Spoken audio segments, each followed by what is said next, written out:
Alhamdulillahi ala ihsani wa syukru lahu ala taufiqihi wa amtinani. Asyhadu an la ilaha illallah wahdahu la syarika lahu ta'ziman li sya'ni. Wa asyhadu anna Muhammadan abduhu wa rasuluhu da'ila ridwani. Allahumma salli alaihi wa ala alihi wa ashabihi wa ikhwani. Para hadirin hadirat yang dirahmati Allah Subhanahu wa taala, kembali kita mempelajari ayat-ayat Allah Subhanahu wa taala dan kita menghadirkan dalam diri kita keutamaan mempelajari ayat-ayat Allah Subhanahu wa taala ya. Sebagaimana sabda Nabi sallallahu alaihi wasallam, "Majtama'a qaumun fi baitin buyutillah yatluna kitaballah wa yatadarasunahu bainahum illa nazalat alaihim as-sakinah wa hafat bihimul malaikah wa ghasyat bihimur rahmah." Tidaklah suatu kaum mereka berkumpul di suatu masjid kemudian mereka membaca ayat-ayat Allah, mereka mempelajarinya ya ayat-ayat tersebut, kecuali akan turun kepada mereka ketenangan, kemudian akan turun kepada mereka rahmat, ya. Malaikat akan memenuhi mereka, wa dzakaramallahu fi man indah, dan Allah akan menyebut-nyebut mereka di sisi para malaikat. Dan kajian tafsir adalah termasuk kajian yang menurut saya yang jarang digandrungi oleh kaum muslimin ya. Sehingga jarang ada kajian tafsir, kalaupun ada maka orang-orang kurang semangat menghadirinya, padahal sedang membaca ayat-ayat Allah, mempelajari ayat-ayat Allah Subhanahu wa ta'ala. Maka saya memotivasi diri saya pribadi dan juga para hadirin hadirat untuk tetap semangat mempelajari ayat-ayat Allah Subhanahu wa ta'ala agar kita Al-Quran bukan sebagai bacaan semata tetapi juga kita berusaha memahami kandungan isinya. Tapi kita masuk pada ayat yang ke-60. Sebelumnya pada ayat 69 ya, Allah berfirman ya, Allahu khairun amma yusyrikun. Apakah Allah lebih baik ataukah yang mereka persekutukan? Yaitu apakah Allah lebih baik ataukah sembahan-sembahan mereka yang mereka sembah selain Allah Subhanahu wa ta'ala. Setelah itu ya, baru kemudian Allah sebutkan dalil-dalil tentang hanya Allah yang berhak disembah. Maka ini pendalilan banyak dalam Al-Quran. Allah berdalil dengan rububiyah Allah, bahwasanya Allah Al-Mutafarrid yang esa dalam penciptaan alam semesta, yang mengatur alam semesta, yang menguasai alam semesta. Kalau dia esa dalam penciptaan, pemilikan dan pengaturan, maka dia juga esa dalam disembah. Ya, ini sering dalam Al-Quran banyak sekali. Istidlal berdalil dengan tauhid rububiyah untuk tauhid apa? Al-uluhiyah. Dan tauhid rububiyah secara global diakui oleh kaum musyrikin. Seperti Allah berfirman, "Wala in sa'altahum man khalaqas samawati wal ard la yaquluna Allah." Kalau engkau bertanya kepada mereka siapa yang menciptakan langit dan bumi, kata mereka Allah Subhanahu wa taala. Sungguh-sungguh mereka benar-benar akan berkata Allah tanpa ragu-ragu. Makanya datang dengan lam taukid dan nun taukid, la yaquluna Allah. Sungguh-sungguh mereka kalau ditanya siapa yang menciptakan langit dan bumi, mereka mengatakan Allah. Wala in sa'altahum man nazzala minas sama'i ma'an fa ahyah bihil ardha min ba'di mautiha la yaquluna Allah. Kalau mereka ditanya siapakah yang menurunkan hujan dari langit kemudian menumbuhkan tanah yang tandus menjadi subur kembali, sungguh benar-benar mereka akan menjawab adalah Allah Subhanahu wa taala. Dalam ayat yang lain, wala in sa'altahum man khalaqahum. Jika engkau bertanya kepada mereka siapa yang ciptakan mereka, la yaquluna Allah. Mereka berkata kami diciptakan oleh Allah Subhanahu wa taala. Ini hal yang ma'ruf dan saya sudah sering bahas dalam kajian tauhid. Di antaranya saya sebutkan dalil-dalilnya dalam syarah Al-Qawaid Al-Arba'. Bahwasanya orang-orang musyrikin dahulu mereka mengakui rububiyah Allah karena wajar orang-orang Quraisy, mereka keturunan Nabi Ibrahim dan Nabi Ismail. Nenek moyang mereka yang membangun meninggikan Ka'bah sehingga mereka juga beribadah namun mereka melakukan kesyirikan. Maka di sini Allah ingatkan kepada mereka tentang rububiyah Allah agar mereka tidak berbuat syirik. Sebelumnya di ayat 59 Allah berfirman, Allahu khairun amma yusyrikun. Allah yang lebih baik ataukah sembahan-sembahan yang kalian sembah? Hubal ya, kemudian Manat ya, Lata, Al-Uzza ya. Sembahan-sembahan mereka selain Allah Subhanahu wa taala, atau yang mereka sembah berupa malaikat, atau yang mereka sembah berupa jin ya. Mereka sembah pepohonan, mereka sembah berhala-berhala ya. Atau nabi-nabi yang mereka sembah. Allah yang lebih baik ataukah sembahan-sembahan selain Allah? Karena kita tahu dalam bahasan tauhid bahwasanya sesembahan orang musyrikin bukan cuma berhala. Berhala itu pun adalah simbol dari orang soleh. Lata, Uzza, Manat, Hubal, ya. Kemudian mereka juga menyembah para malaikat, ya. Mereka juga menyembah para jin. Pembahasan ini pembahasan panjang lebar dalam pembahasan tauhid. Baik. Maka kemudian Allah sebutkan dalil-dalil tentang rububiyah Allah dimulai dari ayat 60. Kata Allah Subhanahu wa taala, "Amman khalaqas samawati wal arda wa anzala lakum minas samaa'i ma'an fa anbatna bihi hada'iqa dzata bahjatin ma kana lakum an tumbitu syajaraha a ilahum ma'allah bal hum qaumun ya'dilun." Ataukah siapa yang telah menciptakan langit dan bumi dan menurunkan bagi kalian dari langit air hujan? Fambatna bihi, dengan air hujan tersebut kami tumbuhkan hada'iqa dzata bahjah, taman-taman kebun-kebun yang indah. Maka nalakum antum bitu syajaraha, yang kalian tidak mampu untuk menumbuhkan taman-taman yang indah, kebun-kebun yang indah tersebut. Ya ilahumma Allah, adakah sesembahan selain Allah yang melakukan itu semua? Atau tafsir yang lain, adakah sembahan selain Allah yang berhak disembah selain Allah? Ya. Balhum qaumu ya'dilun, tetapi mereka adalah orang-orang yang melakukan al-udul. Ya'dilun yaitu menyimpang. Baik. Ibnu Katsir rahimahullah taala ketika menafsirkan ayat ini beliau mengatakan amman atau siapakah? Maksudnya ini Allah menyampaikan siapakah yang lebih baik, yang membuat ini semua atau yang kalian sembah. Dan ini datang dalam Al-Qur'an metode seperti ini dalam beberapa ayat seperti firman Allah Subhanahu wa taala, amman huwa qanitun ana al-laili sajida wa qa'ima yahdharul akhirata wa raju rahmata rabbih. Qul hal yastawi alladhina ya'lamuna alladhina la ya'lamun inna mitadzakkarul albab. Dalam surat Az-Zumar kata Allah, amman huwa, apakah yang bangun malam kemudian salat malam, sujud, kemudian berdiri mengharap rahmat Allah, takut dengan akhirat, apakah sama dengan orang yang tidak demikian? Tapi Allah tidak menyebutkan perbandingan yang dibandingkan. Jadi Allah hanya mengatakan apakah orang yang seperti ini sama dengan amman huwa, ataukah sama dengan orang seperti ini? Ya, maksudnya tidak sama dengan orang yang tidak melakukannya. Meskipun yang tidak melakukannya Allah tidak sebutkan, tapi sudah dipahami dalam konteks maksudnya Allah sedang membandingkan antara orang yang bangun malam, salat malam, sujud tidak sama dengan orang yang tidak melakukannya. Makanya di akhir ayat Allah berkata, Qul hal yastawil ladzina la ya'lamuna Qul hal yastawil ladzina ya'lamuna wal ladzina la ya'lamun, apakah sama orang berilmu dengan orang tidak berilmu? Yaitu Allah ingin mengatakan orang berilmu kegiatannya seperti ini, dia bangun malam, dia salat.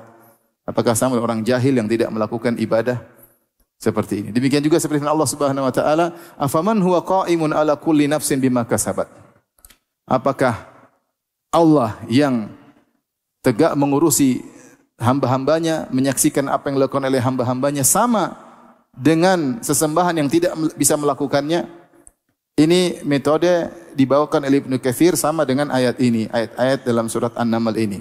Jadi nanti akan banyak ayat-ayat amman dan apakah maksudnya apakah sama yang kalian sembah dengan Allah yang melakukan ini? Jawabannya tentu tidak sama. Ya. Taruhlah kita praktekkan misalnya kepada wali yang menyembah wali. Apakah sama Allah yang menurunkan hujan, menciptakan langit dengan wali yang tidak bisa cipta apa-apa? Afamay yakhluqu kama la yakhluq? Apakah sama yang mencipta dengan tidak yang mencipta? Tentu berbeda. Itu maksudnya. Jadi Allah mengingatkan kepada mereka agar meninggalkan sesembahan-sembahan selain Allah. Karena yang menciptakan alam semesta hanyalah siapa? Allah. Maka dialah yang satu-satunya berhak diibadahi. Diserahkan ibadah kepadanya, bukan malaikat, bukan wali, bukan nabi, bukan orang soleh, apalagi sekadar batu, pohon dan yang lainnya. Karena mereka tidak bisa berbuat apa-apa. Maka tidak berhak untuk disembah, tidak berhak untuk kita bertawakal kepadanya, tidak berhak untuk kita berdoa, menangis-nangis, menyerahkan urusan kepadanya. Yang berhak untuk diibadahi hanyalah Allah Subhanahu wa taala. Taib, mulai kita sebutkan dalil-dalil rububiyah. Kata Allah dalam ayat 60, amman khalaqas samawati wal ardi. Di sini Allah menyebutkan penciptaan. Siapakah yang menciptakan langit dan bumi? Sudah jelas. Afamay yakhluq kama la yakhluq afala tadhakkarun. Apakah sama yang mencipta dengan yang tidak mencipta? Tentu yang menciptalah yang diibadahi, yang tidak mencipta tidak usah diibadahi. Dari tidak ada menjadi ada. Nabi diciptakan, Nabi Isa diciptakan, bukan menciptakan. Malaikat diciptakan, apalagi wali, ya, tidak bisa cipta apa-apa, tidak berhak diibadahi. Ya, jadi pertama Allah sebutkan dalil tentang penciptaan. Setelah itu Allah sebutkan tentang kenikmatan yang Allah jadikan di langit dan bumi. Allah bukan sekedar mencipta, jadi tidak ada menjadi ada, tapi Allah juga menjalankan ya kegiatan kehidupan dari langit dan bumi yang semua adalah untuk kenikmatan manusia. Kata Allah, wa anzala lakum minas sama'i ma'an. Dan yang menurunkan bagi kalian dari langit hujan. Fa'ambatna bihi, dan dengan hujan tersebut kami tumbuhkan hadaik. Hadaik jamak dari hadiqah. Hadiqah itu maknanya menurut bahasa Arab yaitu taman yang yuhdiquna bihi, yang dikasih pagar. Biasanya taman disebut hadiqah jika di situ ada anggur-anggur, karena anggur mudah dipetik. Kalau korma tidak perlu dikasih apa? Pagar. Maka disebut hadiqah adalah kebun yang dipagarin. Biasanya di situ ada anggurnya, entah ada kormanya tapi yang jelas ada anggurnya, sehingga pemandangan menjadi indah. Ada kebun, ada kormanya, ada anggurnya, sehingga pemiliknya memberi pagar, ya, sehingga disebut dengan hadiqah. Dan ini salah satu kenikmatan. Hadaiqa dzata bahjah. Siapakah yang menumbuhkan kebun-kebun yang indah tersebut? Bahjah artinya keindahan, yang enak untuk dipandang, dilihat, ya. Maka nalakum antum bitu syajarah, yang kalian tidak mampu untuk menumbuhkan pohon-pohonnya. Kalian tidak mampu. Siapa yang bisa menumbuhkan tumbuhan? Makanya dalam hadis ketika tentang larangan membuat patung, ya, atau makhluk bernyawa, menggambar makhluk bernyawa, Allah Subhanahu wa taala dalam hadis qudsi Allah mengatakan fal yakhluqu dzarratan awil yakhluqu sya'iratan. Coba suruh mereka ciptakan semut, atau coba suruh mereka ciptakan syairah, gandum. Tidak ada yang bisa ciptakan semut, tidak ada yang bisa ciptakan apa? Gandum, ya. Allah sebutkan dalam akhir-akhir surat Al-Hajj, duriba mathalun fastami'u lah, innal ladzina tad'una min dunillahi la yakhluqu dzubaban wa la yajtama'u lah. Telah dibuat perumpamaan bagi kalian, maka dengarkanlah, sungguhnya yang kalian sembah selain Allah tidak bisa ciptakan meskipun hanya seekor lalat. Meskipun mereka bersatu padu, mereka bikin lalat, mereka tidak akan bisa menciptakannya. Lalat tidak bisa, siapa yang bisa bikin lalat? Ya. Makanya di antara kebingungan orang ateis, mereka bisa menyebutkan secara, mungkin mereka, logika mereka, bosnya namanya evolusi, perkembangan, perubahan. Tapi ya, yang kasih pasang nyawa siapa? Kok dari tidak bernyawa bisa bernyawa, itu tidak masuk dalam teori evolusi. Kalau bentuk berubah mungkin, tapi dari tidak bernyawa kemudian bisa bernyawa, nggak mungkin. Pasti ada yang memberikan nyawa tersebut. Maka tidak ada yang bisa menciptakan alat. Bahkan kata Allah dalam hadis qudsi, wal yakhluqu sya'iratan. Coba suruh bikin gandum, nggak bisa. Tidak bikin gandum. Siapa yang bisa bikin gandum? Gandum ditanam kemudian apa? Tumbuh. Siapa yang bisa bikin telur? Telur dieram kemudian keluar ayam, ya. Enggak ada yang bisa bikin. Ada bisa bikin telur buatan? Ada, cuma bisa diceplok aja. Telur buatan Cina cuma digoreng. Tapi kalau dieram keluar apa? Ayam, enggak bisa. Enggak ada yang bisa bikin. Sampai sekarang enggak ada yang bisa bikin. Makanya Allah mengatakan, "Malakum makana lakum antum bitu syajarah." Kalian tidak bisa menumbuhkannya. Makanya dalam surat dalam Al-Quran Allah mengatakan, "Falyanzuril insanu ila ta'amih." An-nas subhanallahu ma summa syaqqaqna al-ardu syaqqan fa ambatna fiha habban wa inaban wa qadba. Seorang lihatlah apa yang dia makan. Kita mesti makan buah, makan sayur-sayuran. Kata Allah, kami yang turunkan hujan untuk membasahi benih tersebut. Kami yang membelah bumi sehingga keluar benihnya, sehingga bisa tumbuh, ya. Kami tumbuhkan. Ini semua Allah yang bikin. Kemudian tinggal kita hadir di depan kita, kemudian kita makan, ya.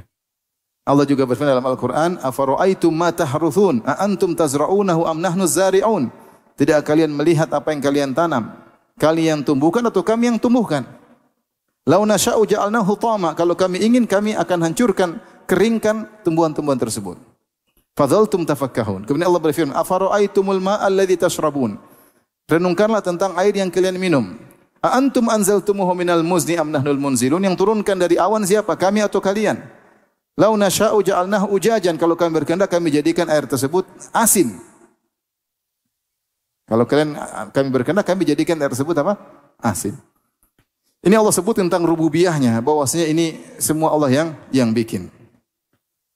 Makanya Allah setelah itu Allah mengatakan a ilahun ma Allah, adakah Tuhan bersama Allah yang patut untuk disembah, yang bisa melakukan ini semua? Adakah Tuhan bersama Allah? Ada dua tafsiran yang dua-duanya saling melazimi. Tafsiran pertama, adakah Tuhan bersama Allah yang ikut serta dalam proses ini?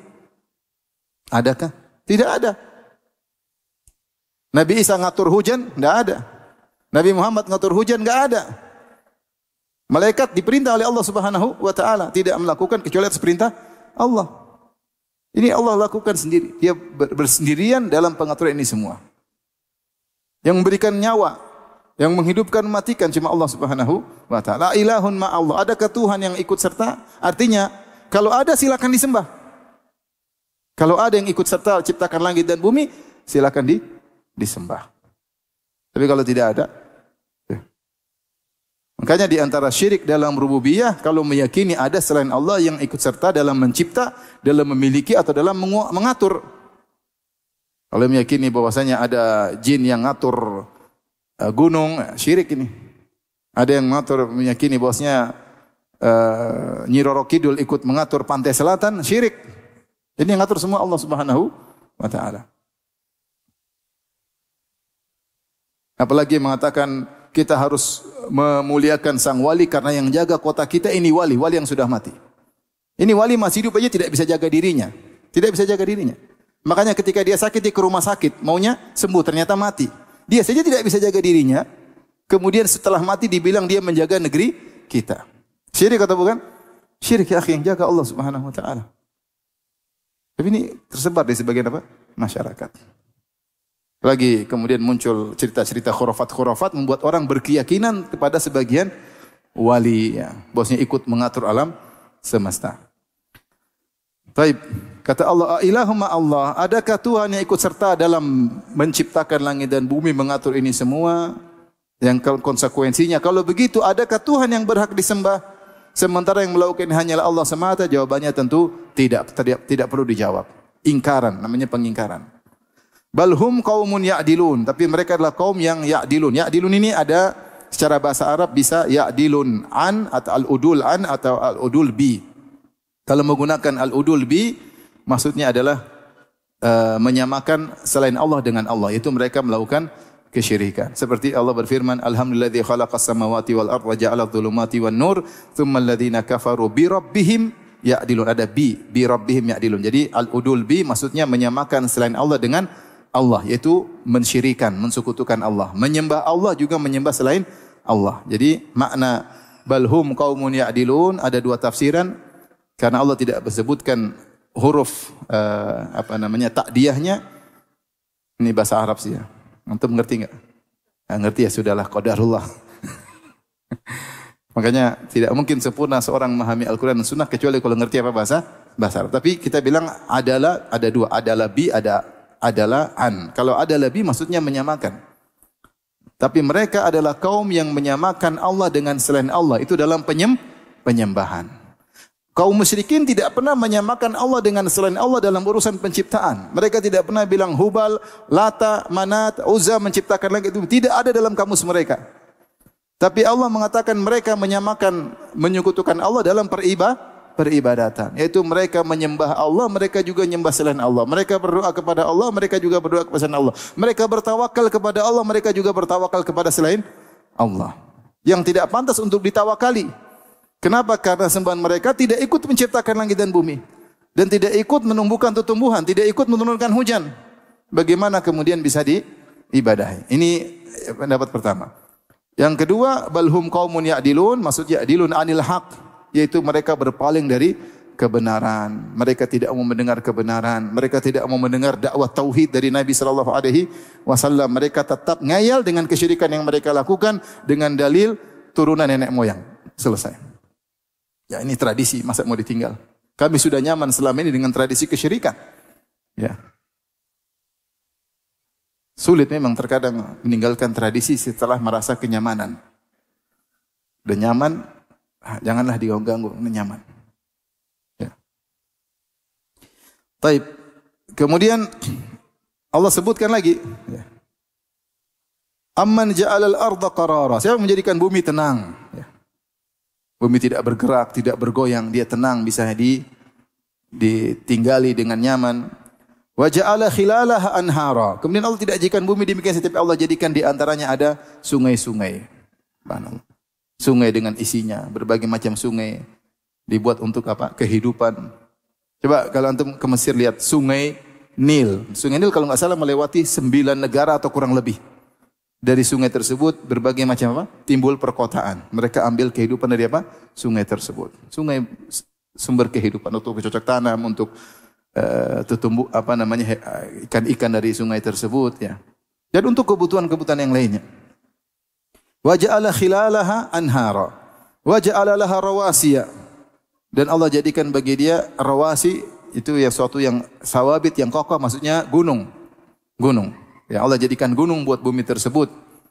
Antamida bikum agar bumi tidak bisa bergoyang. Ini antum tanya ahli geologi. Coba tanya ahli geologi apa fungsi gunung? Di antara tidak buat bumi bergetar. Ya, ahli geologi mereka lebih ngerti ya. Wa ja'ala bainal bahraini hajiza, dan Allah menjadikan penghalang di antara dua bentuk al-bahar, yaitu dua al-bahar maksudnya kumpulan air yang banyak, maksudnya sungai dan laut. Sungai disebut laut, bahar itu bahasa Arab artinya air yang banyak, atau sungai sumber air yang banyak, tawar namanya sungai, sumber air banyak yang asin namanya apa? Laut. Allah jadikan penghalang di antara keduanya. Ini kalau kita baca buku tafsir zaman dahulu, mereka maksudkan Allah membuat air sungai terhalang dari sungai air laut dengan berbagai macam cara, di antaranya dengan daratan, dengan dataran ya. Kalau penafsiran sekarang ditambah para mufassirin mutaakhirin, mereka mengatakan di antaranya terkadang bertemu air payau dengan air laut, tapi tidak bisa bersatu. Allah menjaga konsentrasi atau massa jenis masing-masing air sehingga terjaga, tidak bersatu. Kenapa tidak disatukan? Karena ada kemaslahatan masing-masing.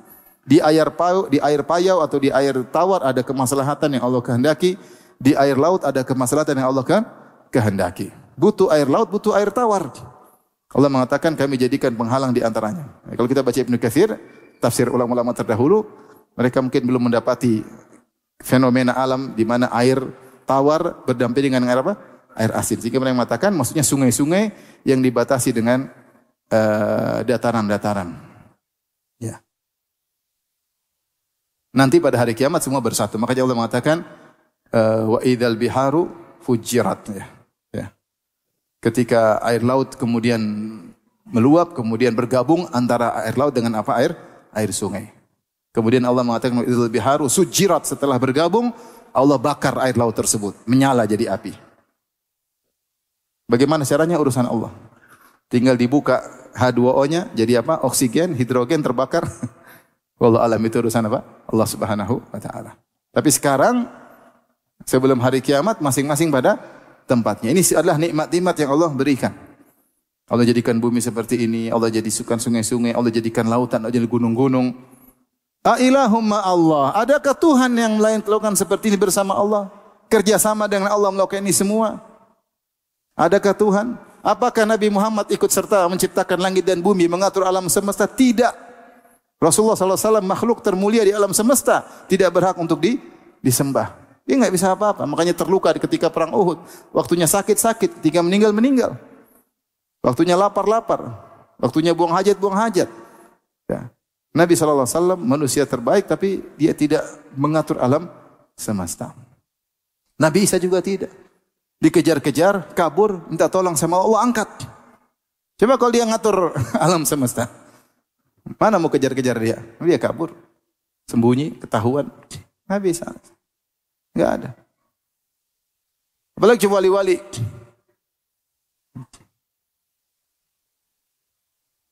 Seperti waktu musim corona. Ada yang bilang kalau mau selamat dari corona, pasang foto wali ini di rumah. Aman.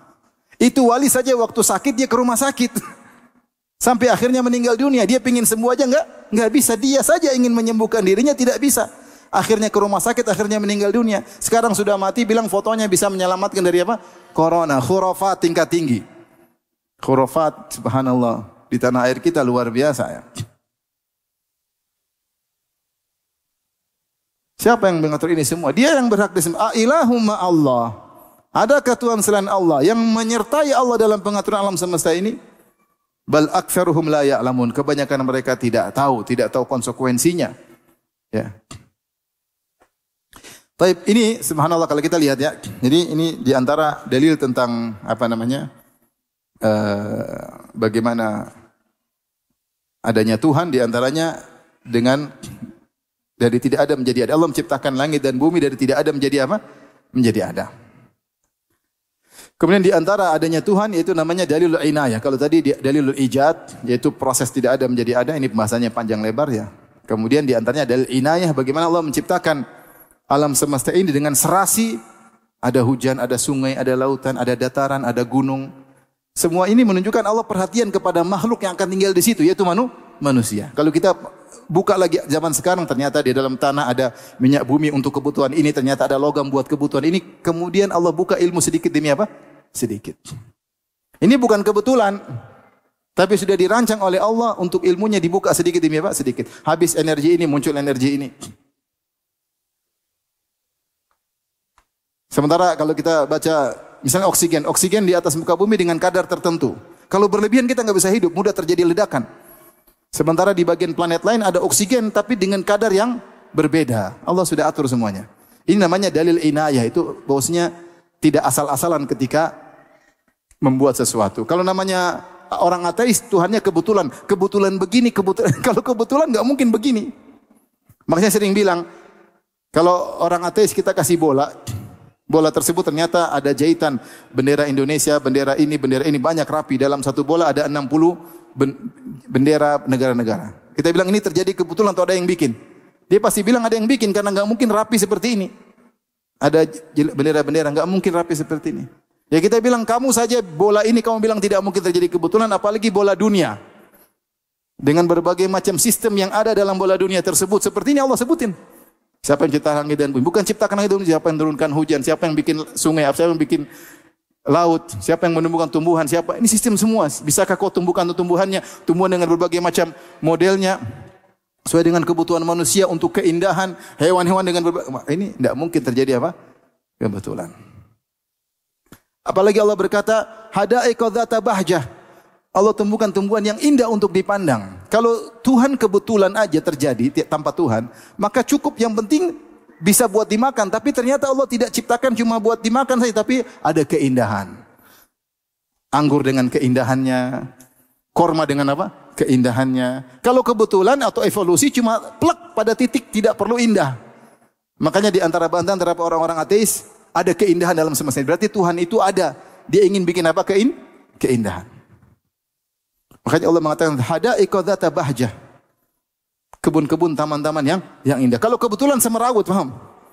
Tapi ini ada keindahan, berarti ada yang rancang, ada Tuhan di balik itu semua. Bal aktsaruhum la ya'lamun. Jadi Allah sebutin, ini semua bagaimana rububiyah Allah dijadikan dia bahwasanya ada yang menciptakan dan dia yang berhak untuk disembah semata-mata. Setelah Allah berfirman, amma yujibul muttarra idza da'a. Setelah Allah bicara tentang alam semesta Allah ciptakan dan tidak ada menjadi ada. Setelah itu Allah ceritakan tentang tadbir, tentang bagaimana pengaturan alam semesta, itu ada Tuhan. Allah sebutkan dalil yang kalian rasakan wahai kaum musyrikin. Bukankah ketika kalian dalam kondisi terdesak, kalian berdoa Allah kabulkan? Siapa yang kabulkan? Yang kabulkan cuma Allah. Makanya Allah menyebutkan dalam ayat ke-62, amma yujibul muttarra idza da'ah. Dan siapakah yang memperkenankan mengabulkan doa orang yang dalam terdesak, al-muttar. Idza da'a, ketika dia berdoa kepada Allah Subhanahu wa taala. Kita duduk, kita menangis berdoa kepada Allah, kemudian masalah kita diselamatkan oleh Allah Subhanahu wa taala. Namanya al-muttar, dalam kondisi apa? Terdesak. Dan ini diyakini oleh orang musyrikin Arab. Makanya Allah jadikan dalil. Jadi maksud saya rentetan dalam surat An-Naml ini dari ayat 60 sampai seterusnya, ini Allah sedang berdalil tentang apa yang diyakini oleh orang musyrikin Arab agar mereka meninggalkan kesyirikan, yaitu hal-hal yang mereka sudah terima. Yang cipta langit bumi ya Allah, mereka tahu. Yang menumbuhkan tumbuhan Allah, yang buat sungai, laut Allah, yang turun tanam gunung pada bumi Allah. Ya mereka tahu itu semua. Ya kalau gitu ya sembah Allah semata dong. Nah, di antaranya Allah menyebutkan tentang kondisi mereka, amma yujibul mutarra idza da'ah. Bukankah kalau di antara kalian ada yang dalam kondisi terdesak dia minta kepada Allah, dia tidak minta kepada selain Allah? Dan Allah sebutkan dalam banyak ayat dalam Al-Qur'an. Misalnya firman Allah, wa idza raqibu fil fulki da'allaha mukhlishina lahuddin. Falamma najam ilal barri idza hum yusyrikun. Kalau mereka dalam kondisi sedang berlabuh di atas lautan ombak besar, maka mereka ikhlas hanya berdoa kepada Allah. Mereka tidak berdoa kepada Lata, Uzza, Hubal dan yang lainnya. Falamma najahum ilal barri, ketika mereka diselamatkan daratan, idahum yusyrikun, mereka syirik kembali. Subhanallah, ketika orang-orang musyrikin Arab dalam kondisi terdesak, fitrah mereka bergerak. Mereka hanya minta kepada Allah semata. Allah semata. Baik, alhamdulillah salatu wassalamu ala Rasulillah wa ala alihi wasallam. Kita lanjutkan masih pada ayat 62. Allah berfirman, amma yujibul mutarra idza da'ah. Dan siapakah yang perkenankan mengabulkan doa seorang dalam kondisi terdesak? Al-muttar yaitu dalam kondisi terdesak. Asy-Syaukani rahimahullah dalam kitabnya Fathul Qadir menyebutkan kenapa orang terdesak mudah dikabulkan, karena dia ketika itu tawakalnya sempurna, hanya bersandar kepada Allah, dia tidak bergantung kepada selain Allah Subhanahu wa taala, dan dia benar-benar menghinakan dirinya. Dan dia rasa sebab doa dikabulkan ketika tawakal bulat hanya kepada Allah dan seorang benar-benar merendahkan dirinya, maka saat itulah mudah dikabulkan doa. Tentunya ini hukum asal, seorang dalam kondisi mendesak, jangankan orang muslim, orang kafir pun dikabulkan doanya oleh Allah. Tapi kalau dalam kondisi mendesak seorang berdoa tidak dikabulkan, tentu ada hal-hal penyebabnya. Bisa jadi yang terbaik bagi dia tidak dikabulkan, atau Allah palingkan yang lainnya yang lebih parah daripada itu. Kita hanya husnuzan kepada Allah Subhanahu wa taala. Tapi hukum asalnya, orang kalau dalam kondisi berdoa, dalam kondisi terdesak, membulatkan tawakalnya hanya kepada Allah, tidak bergantung kepada makhluk siapapun, dan dia menghinakan dirinya, maka hukum asal doanya dikabulkan oleh Allah Subhanahu wa taala. Bukan cuma itu, Allah mengatakan wa yakshifus su'a, dan Allah menghilangkan keburukan. Itu ada keburukan yang tidak sampai pada derajat ittirar, darurat. Jadi keburukan-keburukan yang lain banyak yang Allah angkat dari seseorang. Dia berdoa kepada Allah, apakah dia berdoa ataupun dia tidak berdoa, Allah hilangkan keburukan darinya ya. Bukan cuma itu, Allah berkata wa ja'alukum khulafa'al ard, dan Allah jadikan kalian sebagai khulafa. Khulafa jamak dari khalifah. Khalifah itu yang menempati bumi dan silih berganti. Satu generasi tidak dikatakan khalifah kecuali datang setelah kaum sebelumnya. Makanya Abu Bakar dikatakan khalifatu Rasulillah, pengganti apa?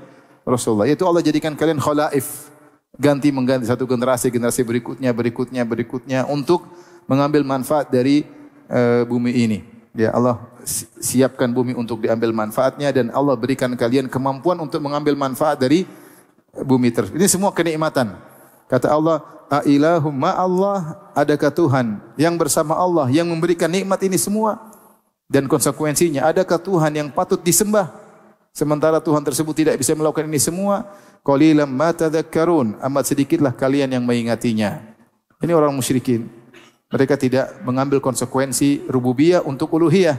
Seharusnya kalau mereka tahu tentang rububiyah, hanya Allah yang mencipta, yang mengatur, memiliki alam semesta, harusnya hanya Allah yang disembah. Tapi ternyata mereka juga menyembah selain Allah. Kemudian Allah berfirman selanjutnya, masih tentang rentetan kenikmatan yang Allah sebutkan. Amma yahdikum fi dhulumatil barri wal bahr. Siapa yang beri petunjuk kepada kalian dalam kegelapan daratan, al-bar yaitu daratan ya, dalam kegelapan lautan. Siapa yang beri petunjuk kepada kalian? Ada yang mengatakan dhulumatil bar, kegelapan daratan, maksudnya adalah di padang pasir yang hilang semua petunjuk jalan. Tiba-tiba Allah kasih kalian petunjuk sehingga kalian bisa lolos dari padang pasir. Atau maksudnya dalam kegelapan, ketika di dataran, di daratan atau di lautan, maka Allah ciptakan bintang dengan bentuknya, gerakannya yang selalu teratur, sehingga pergerakan bintang, pergerakan bulan ketika berjalan selalu teratur, maka bisa diambil ilmu darinya. Bisa diambil ilmu darinya, ya. Sehingga bisa diambil ilmu darinya, menentukan ada sinina wal hisab, tahun, bulan bisa diketahui dengan pergerakan bulan, pergerakan matahari misalnya, kemudian bisa mengetahui arah. wa bin najmi hum yahtadun, dengan bintang-bintang mereka dapat petunjuk. Allah juga atur angin, ada angin timur, ada angin barat, sehingga yang keteraturan tersebut membuat seorang bisa mempunyai ilmu untuk menjalankan keperluannya, menjalankan kebutuhannya. Kalau tidak teratur, matahari terkadang terlambat, terkadang kecepatan. Repot. Berembulan kadang muncul, terkadang tidak muncul. Bintang-bintang berubah gerakannya setiap hari. Maka tidak ada ilmu di balik itu. Dan ini menunjukkan semuanya itu musakharat, diatur oleh Allah. Ketika diatur oleh Allah sehingga bisa diambil ilmu darinya. Oh, bintang ini berarti arahnya sini, bintang itu arahnya sini. Angin ini akan muncul pada bulan ini, angin ini timur muncul pada bulan ini, sehingga mereka bisa mengatur keperluan mereka dalam mengambil manfaat dari bumi. Kata Allah Subhanahu wa taala, siapa yang beri petunjuk kepada kalian dalam kegelapan daratan dan dalam kegelapan lautan, yaitu mengatur angin yang menunjukkan arah dengan bintang-bintang, dialah Allah. Emang wali-wali yang ciptakan bintang-bintang itu? Enggak. Yang buat bintang-bintang teratur, arahnya di mana, letaknya di mana? Siapa? Allah Subhanahu wa taala. Semua sudah didesain. Makanya di antara dalil bahwasanya Tuhan itu ada bukan kebetulan, ciptaan Allah semua itu, kalau bahasa kita apa ya? Diciptakan dengan desain yang detail, desain yang detail. Seorang kalau ambil rambut aja, dia akan dapati bahwasanya penyusun rambut ini sel-sel yang teratur dengan rapi dan matgut benar-benar detail dan padat. Kalau terjadi kebetulan enggak seperti itu, berarti ini ada yang nyusun. Ada yang nyusun. Ambil saja misalnya jantung dengan berbagai macam pernak-pernik dalamnya, ini berarti, atau mata ambil, coba pernak-perniknya detail-detail, ini berarti ada yang bikin. Kalau kebetulan enggak begitu. Kalau kebetulan enggak begitu. Seperti tadi Allah bikin bintang bentuknya begini, arahnya begini, kemudian angin kapan angin, ini semua berarti ada pencipta. Dan ini semua nikmat.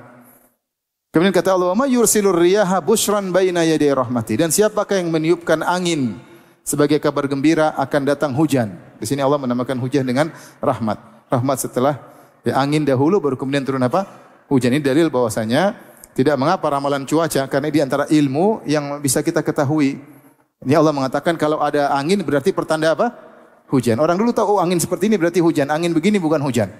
Ini bukan untuk ilmu gaib, tapi suatu yang diterka karena ada ilmunya. Maka perakiraan cuaca hanya perakiraan, tidak pasti, tapi itu boleh karena di antara ilmu yang diberikan oleh Allah dengan perakiraan. Kalau ada hujan, ada angin, berarti akan apa? Hujan. Seperti ini jadi masalah.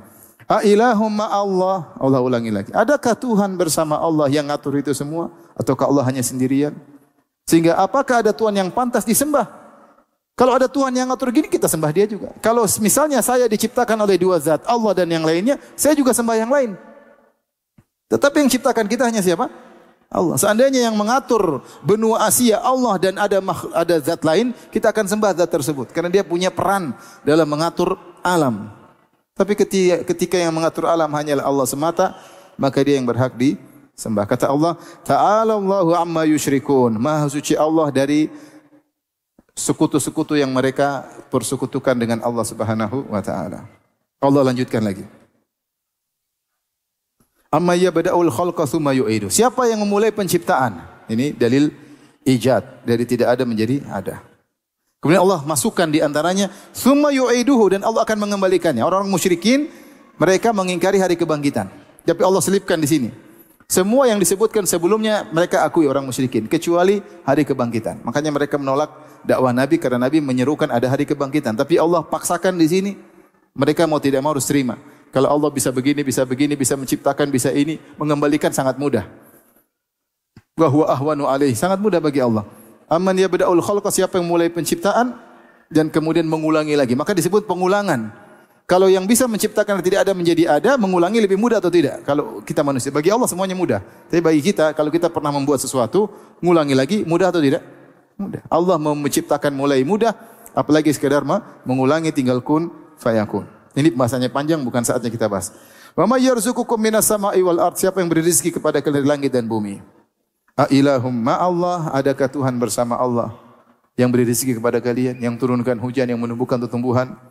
Qul hatu burhanakum in kuntum shadiqin, datangkan dalil kalau kalian benar sehingga kalian berhak menyembah Nabi Isa, menyembah Nabi Muhammad, menyembah wali-wali, menyembah para malaikat, menyembah jin-jin. Apakah mereka bersama Allah mengatur ini semua? Apakah mereka menurunkan hujan? Apakah mereka menurunkan tumbuhan? Qul hatu burhanakum. Mana dalil kalian? Mana dalil kalian. Baik.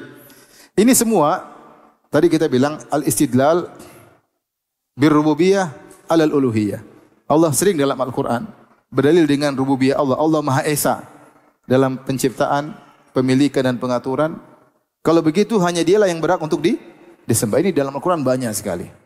Karena rububiyah diakui oleh kaum musyrikin secara global. Tentu mereka ada penyimpangan tapi secara umum mereka mengakui.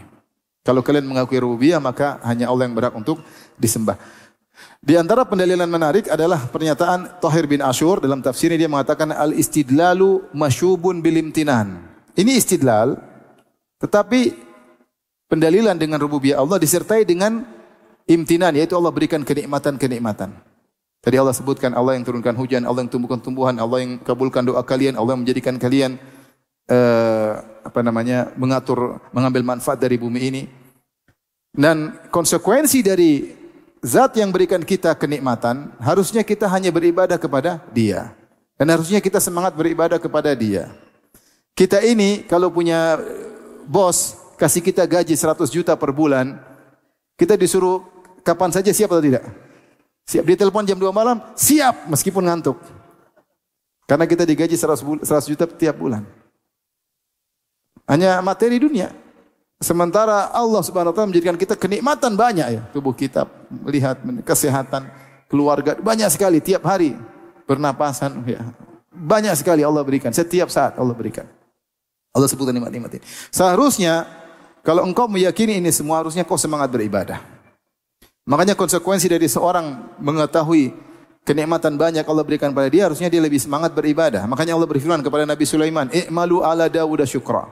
Wahai keluarga Daud yaitu Sulaiman, beramalah sebagai bentuk syukur atas nikmat yang kami berikan kepada kalian. Wa qalilun min ibadiyas syakur. Hanya sedikit dari hamba-hambaku yang bersyukur.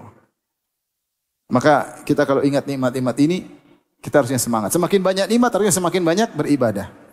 Makanya Allah berfirman kepada Nabi Muhammad, "Inna a'tainakal kautsar." Sungguh kami telah berikan kepada engkau al-kautsar, itu sungai di surga. Fasholli li rabbika wanhar. Makanya kalau gitu salat dan nyembelihlah. Sebagai bentuk Allah berikan kau kenikmatan, seringlah salat, seringlah menyembelih. Maka Nabi orang yang paling kuat salatnya karena dia paling bersyukur kepada Allah Subhanahu wa taala. Kita bilang kita bersyukur, omong kosong kalau kita tidak beramal saleh.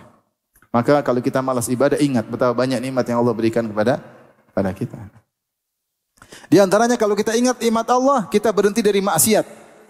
Makanya Nabi Yusuf alaihissalam ketika digoda oleh Imra'atul Aziz yang konon namanya Zulaikha, ya. Imra'atul Aziz, istri pembesar, wanita yang cantik jelita, maka dia berkata, "Innahu rabbi ahsana maswaya." Bagaimana saya mau berzina sementara Rabbku telah berbuat baik kepadaku? Ada dua tafsiran. Rabbi maksudnya majikanku itu suamimu telah baik kepada aku, bagaimana saya berkhianat?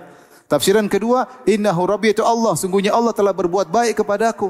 Bagaimana saya bermaksiat kepada Allah Subhanahu wa taala? Makanya orang kalau maksiat ingat, ya Allah, saya dikasih nikmat ini, dikasih pandangan yang sehat, dikasih pendengaran yang normal, saya diberi kesehatan, diberi banyak nikmat, keluarga, bisa kerja, bisa punya rumah, bisa banyak hal nikmat yang kalau mau hitung satu persatu, belum kesehatan, keamanan, kenyamanan, ketentraman hati. Kenapa saya bermaksiat kepada Allah? Kalau kita tertarik ingin nonton film Korea, berhenti dulu. Jangan putar film Korea. Masa saya membalas kenikmatan dengan melihat yang tidak-tidak? Saya gunakan mata saya untuk melihat yang tidak-tidak, sementara sebagian orang tidak bisa melihat. Ini makanya istidlal ini meskipun asalnya tentang rububiyah, tapi masyubun bil imtinan, Allah sebutkan berbagai macam kenikmatan. Kemudian juga lihat bagaimana metode penilaian Allah. Allah metode dalam hal ini tentang berbagai macam nikmat. Pertama al-ijad, menciptakan langit dan bumi dari tidak ada menjadi ada. Kemudian Allah sebut tentang pengaturan.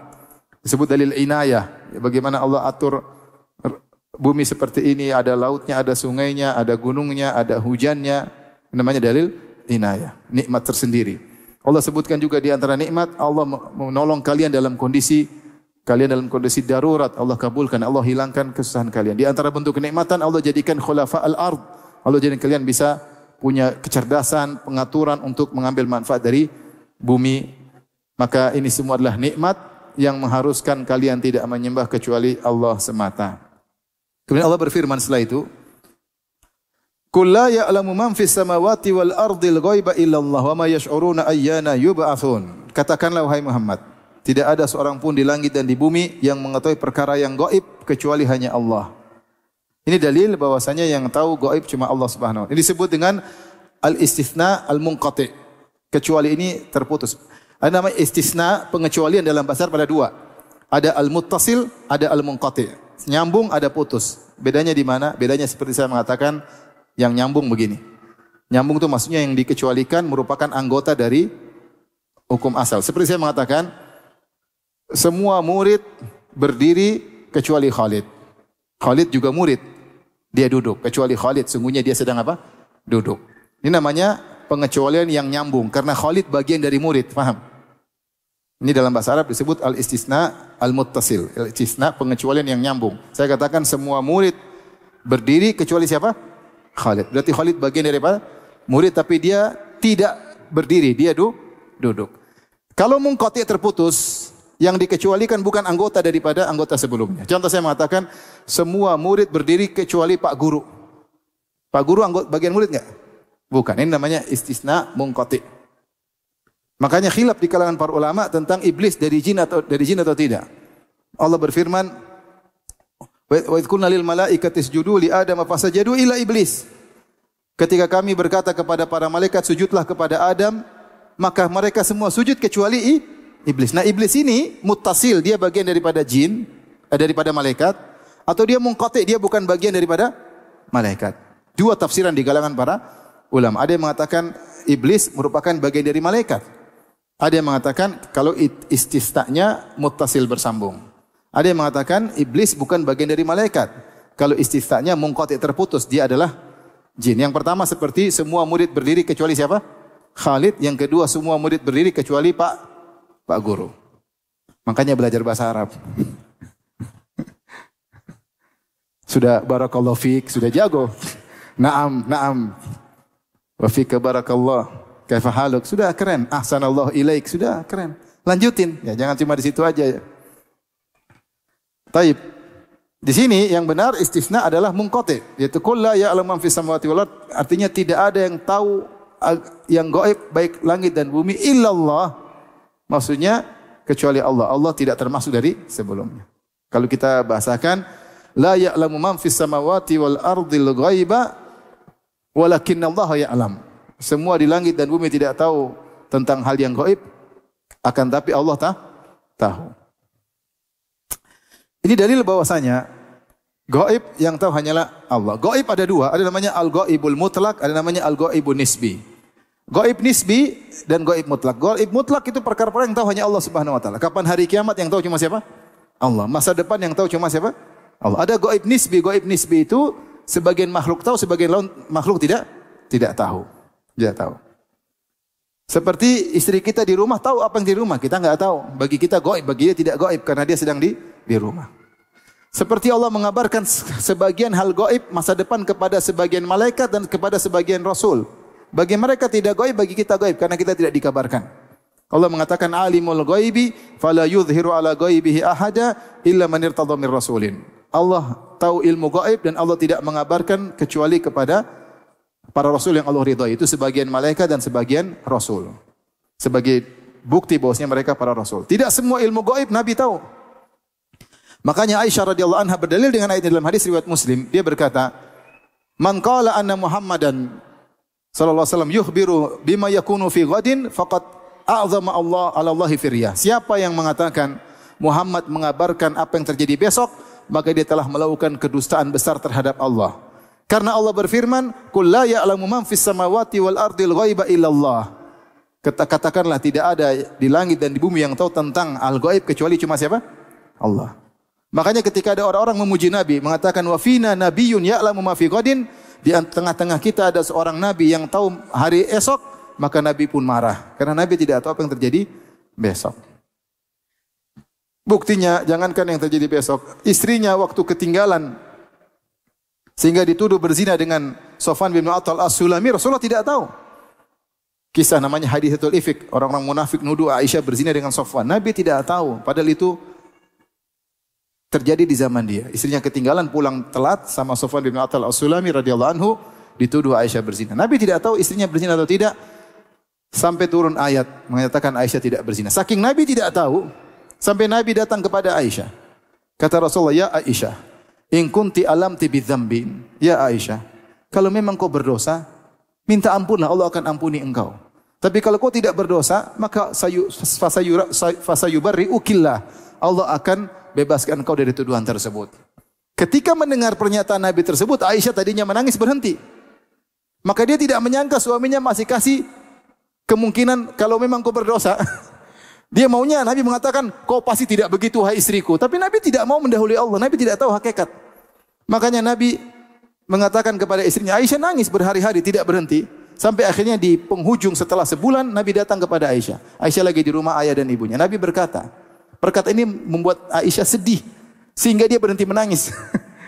Nabi berkata masih dua kemungkinan. Ya Aisyah, kalau kau memang bebas, sayubari'ukillah, Allah akan bebaskan engkau dari tuduhan tersebut.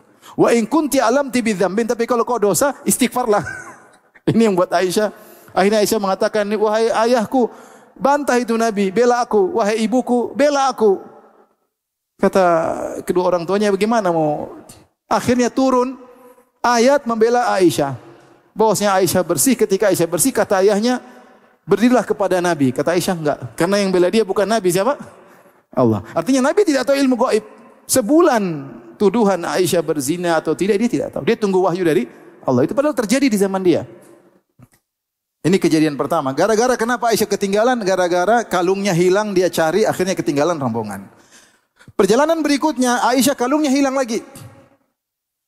Kali ini Aisyah tidak cari sendiri, dia kasih tahu Nabi, ya Nabi kalung saya hilang ya. Karena kalau dia cari sendiri nanti ketinggalan lagi. Akhirnya Nabi suruh para sahabat cari kalung Aisyah. Begitu sayangnya Nabi kepada istrinya. Semua cari, ada Abu Bakar, ada Umar, ada orang-orang para sahabat nyari. Sampai tiba waktu subuh, ternyata kalungnya belum ketemu. Akhirnya sebagian orang bingung, ya Rasulullah waktu subuh ada yang belum, ada yang junub, ada yang tidak berwudu. Gimana mau sholat? Akhirnya sebagian mereka sholat tanpa wudu. Waktu itu ayat tayamum belum turun. Akhirnya turun ayat tayamum.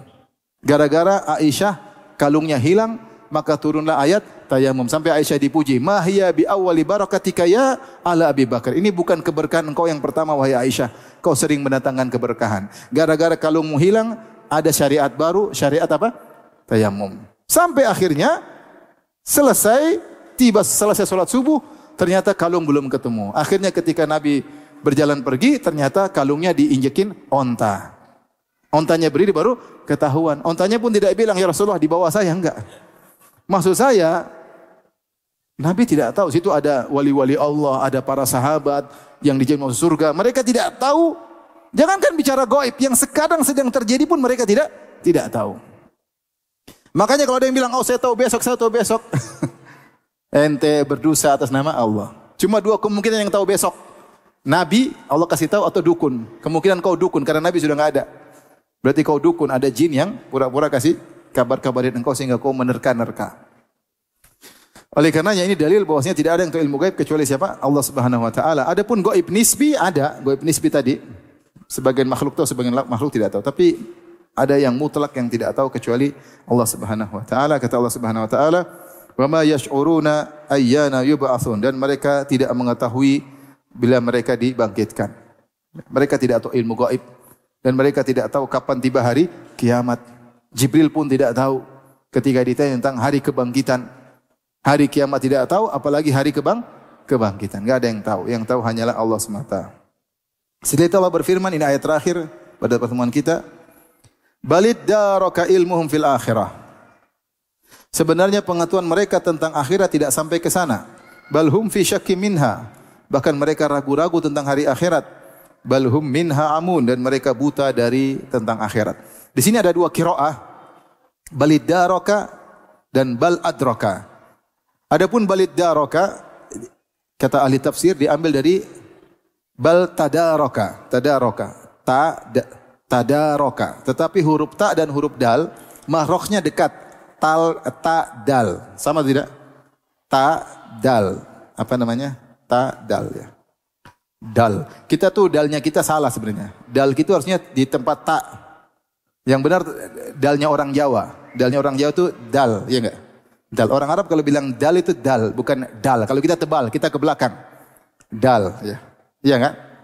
Orang Bandung dalnya di mana? Di ta atau di belakang? Bukan tak. Coba sebutkan tak. Coba sebutkan dal di tempatnya tak. Dal. Tipis kan? Itu dalnya orang Jawa. Itu orang Arab seperti itu kalau ngomong dal. Mudrik kalau kita mudrik, agak ke belakang dalnya. Lidahnya agak ke belakang, benar enggak? Saya tanya orang Bandung dalnya di mana? Di ta apa di belakang? Di belakang kan? Coba bilang dal. Dal. Dada. Bukan dada. Dada ya kan? Dada. Kalau dada. Ya. Nah, dal yang benar itu makhrajnya sama dengan apa? Atau dekat dengan huruf apa? Tak. Karena dekat maka orang Arab menggabungkannya. Harusnya bal tadaraka digabungkan jadi balid daraka. Taknya digabung ke dal karena makhrajnya dekat. Makanya belajar bahasa Arab. Qiraah yang kedua bal adraka. Dua ini punya makna yang berbeda. Kalau balid daraka dari tadarok, maka ini dua tafsiran. Ada yang mengatakan balid daraka maksudnya ini ada beberapa tafsiran. Yang pertama, bahwasanya ilmu mereka tentang hari akhirat baru sempurna ketika di hari akhirat. Mereka sekarang mengingkari orang musyrikin. Nanti ketika mereka mati, kemudian dibangkitkan, baru mereka percaya. Ilmu mereka baru, oh benar. Baru mereka tahu bahwasanya akhirat itu ada ya.